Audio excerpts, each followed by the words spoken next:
Magandang umaga, tanghali at gabi sa inyong lahat na nakikinig ng audio record nito. Bible verse natin for today is John chapter 5 verse 20. Ang sabi dito, sapagkat minamahal ng Ama ang anak at ipinapakita sa anak ang lahat ng ginagawa niya, at higit pa sa mga ito ang mga gawang ipapakita sa kanya ng Ama upang kayo'y mamangha.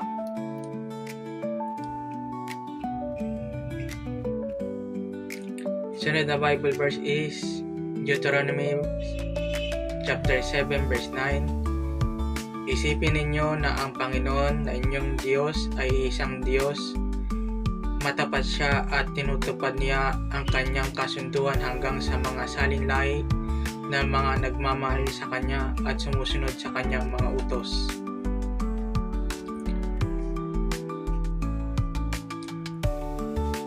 Psalms 103 verse 10 to 14.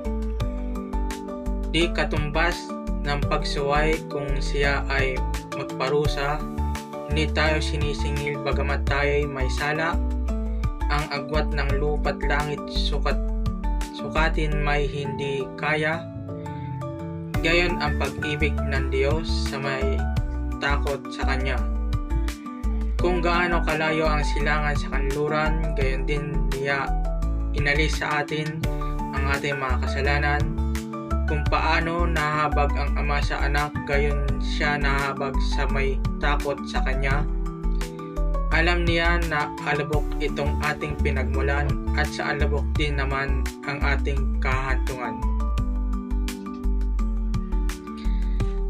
Galatians chapter 5 verse 6. Sapagkat kay Kristo Jesus kahit ang pagtutuli ay walang kabuluhan, kahit man ang di pagtutuli kundi ang pananampalataya na gumagawa sa pamamagitan ng pag-ibig. 1 John chapter 4 verse 18. Walang anumang takot sa pag-ibig, pinapawin ng ganap na pag-ibig ang anumang takot.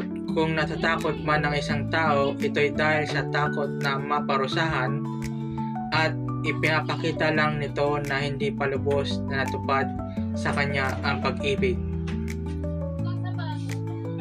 So, yun naman po ang Bible verse natin for today. Maraming salamat.